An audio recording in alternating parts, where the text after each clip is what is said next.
همسفر تنانه رو بذار تا با هم بریم، سرنوشتمون یکی هر دومون مسافریم. تازه از راه رسیدم هنوزم خسته ی رام، همسفر تنانه رو بذار تا منم بیام.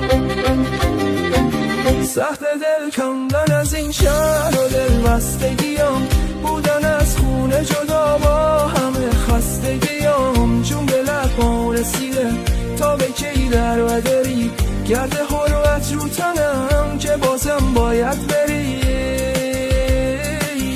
بذار تا خستگی از این تن خسته بره، سخت دل بستگی از شهر دل رسته بره.